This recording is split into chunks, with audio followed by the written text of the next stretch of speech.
So as Kathy said, my name is Cher Ghafari, and I did my practicum with Island Health. So before I get started, I'd just like to thank everyone for being here, including many of the people who supported me during my practicum at Island Health, who also took time out of their day to be here and support me, so thank you. All right, so my project with Island Health consisted of developing and looking for ways to improve their community overdose reporting tool. Overdoses have been a huge problem both provincially and on Vancouver Island. As many of you are probably aware, on April 14th, Dr. Perry Kendall, who is the provincial officer of BC, declared a public emergency in lieu of the recent rise in both fatal and non-fatal overdoses in BC. So by declaring a public health emergency, health officials are able to collect real-time data on overdoses, which is an important aspect on responding to the large increases in overdoses. So being able to respond quickly is one of the reasons Island Health developed this reporting tool. So today I'm going to talk about Island Health's reporting tool and give some background on surveillance mechanisms, and then I will talk about the purpose, methods, and findings of the project, followed by my recommendations on the strengths and limitations of the project, and then I'll end with some concluding statements. So what is the Community Overdose Reporting Tool? So this here is the first page of Island Health's reporting tool, so when people go on to use it, this is what they see. So the reporting tool was developed in order to improve overdose surveillance. So it is an online tool that was made available to community agencies in December 2015 in response to the rising concern about overdoses in the community. So through the reporting tool, agencies are able to report both fatal and non-fatal overdoses, and they can report overdoses that they either heard about through word of mouth or that they witnessed firsthand. So to give some background on public health surveillance, it is defined by the World Health Organization as a continuous systematic collection, analysis, and interpretation of health-related data needed for the planning, implementation, and evaluation of public health practice. However, there is one important distinction I would like to make between this definition and the reporting tool. This defines active surveillance, and the Community Overdose Reporting Tool is a passive surveillance mechanism. The main difference being that the data collected is collected passively, not systematically. So why is surveillance important? So in health systems, data is often lagged, meaning it can take days, weeks, or even months to obtain data. So surveillance mechanisms allow for the collection of data in real time, and this aids in creating responses to public health issues in a more timely manner. Surveillance also helps to fill in gaps in data. So for example, when data is collected from individuals, it may be because they called 911 or if they went to the emergency department. So in cases where individuals do not contact those systems, there may be gaps in data. Right. So some methods for obtaining real-time overdose surveillance data. You can look at poison center data, emergency medical systems data, emergency department data, or reporting tools, such as Island Health's Community Overdose Reporting Tool. So the purpose of my project was to gain feedback on Island Health's Community Overdose Reporting Tool and to find ways to increase uptake of the tool.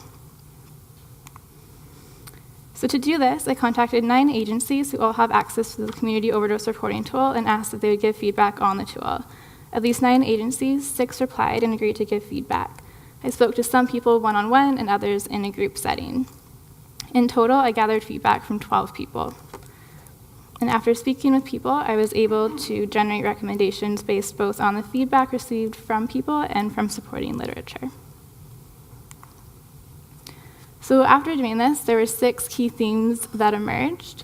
So these were that the tool is easy to use, relevant, and valuable, and also that the online link is inaccessible, there's a limited audience, and lack of accountability associated with filling out the tool. So to go into a bit more detail about these themes, starting with the strengths. So most community partners said on average that it took about 2 to 3 minutes for overdose report to fill out the tool, which means that they considered it to be quick and brief, and this is supported by research saying that keeping questionnaires quick does help increase completion rate. In addition to the quickness of filling out the tool, it's also important that people find it easy to use, which was another strength identified, because if people do find questionnaires challenging, they are less likely to complete them. So community partners also found the tool to be relevant in terms of the questions asked in relation to overdoses and in relation to the harm reduction work that they do. This is important for many reasons, one of the reasons being that research has shown people are more likely to complete questionnaires if they find them relevant to what they do. It also means that the tool is asking questions that are appropriate and relevant to gathering information on drug overdoses. So valuable, in my opinion, this is probably one of the most important strengths that was identified. So value is defined by the Oxford Dictionary as the importance, worth, or usefulness of something. So this is an extremely important strength to have community partners identify of the tool because they have to take time out of their busy days to fill out the tool. And if they're reporting every overdose that they see or hear about, they may be reporting using this tool multiple times per week. So if people don't consider it valuable, it can be hard for them to find the extra time that it takes to fill out the tool, especially when they already have so much work going on. So now for the weaknesses. So while community partners did like that the tool is online, many did find the link hard to access. So currently, the link is accessible through an email that was sent out to community partners in December. As a result, community partners identified that it can be easy to lose the link to the tool or even forget all about the tool altogether, especially if reminders are not sent out.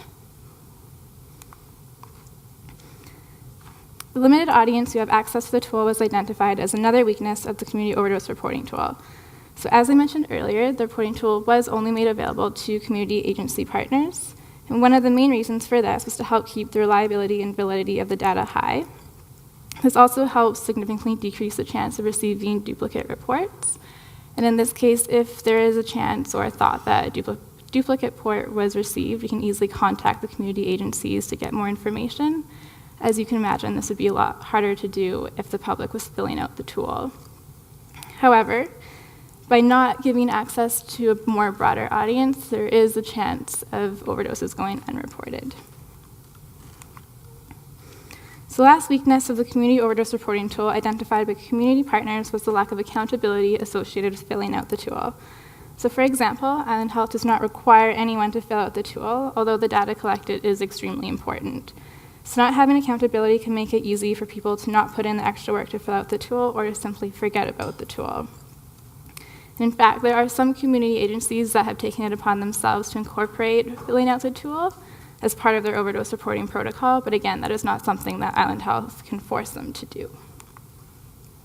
So based on these weaknesses, I do have 3 key recommendations. So my first one is to improve online accessibility, so to provide the link to the tool on the public website. So for example, partners had mentioned putting the website up on Island Health's website. So this way they could simply just type it into their search engine, or if they wanted to redirect other people that work in their agencies, they could easily find it rather than needing to dig up the link in the email.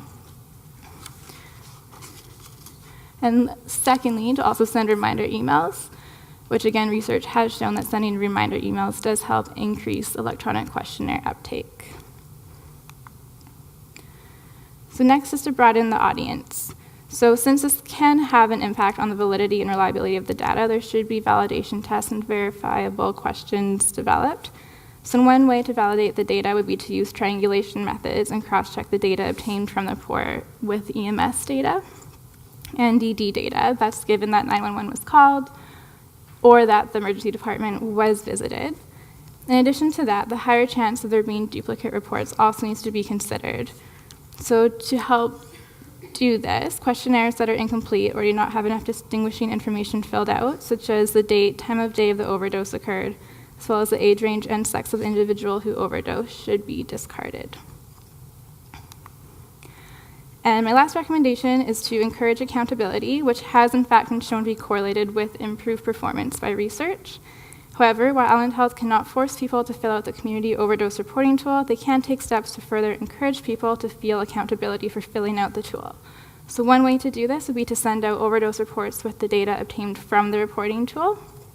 By doing so, people may feel stronger accountability in contributing data, especially in areas where it's clear that the tool and the data is lacking. So just to take a step back and look at the project's strengths and limitations. So the main strength of the project is that feedback was received from people who are familiar with the tool and who value the tool and its purpose. So this is important as they were great sources of information, and it was clear that they took the time to really consider how the tool could be improved.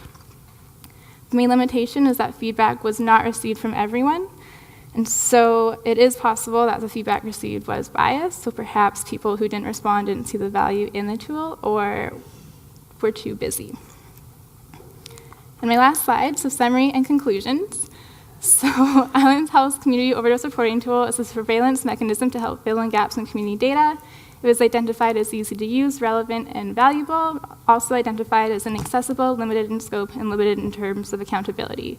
So my 3 recommendations are to improve online accessibility, broaden the audience, and encourage accountability. So very last, just my acknowledgements. So I'd like to thank Melanie Rush, my practicum supervisor at Island Health, as well as Angela Reed. Both are here today and have both been great support systems throughout my practicum.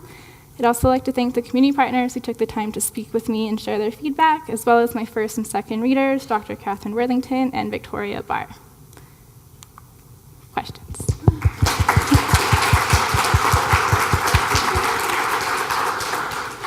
Any questions for Cher? I'm going to run the mic around. Oh, here we go.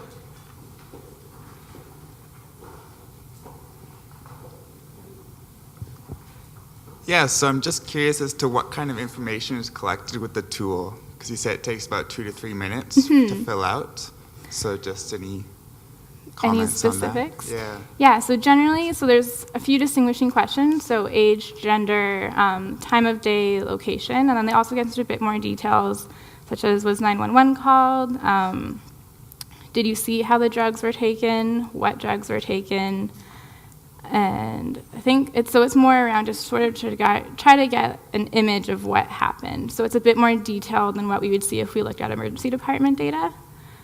Yeah, does that answer your question? Okay.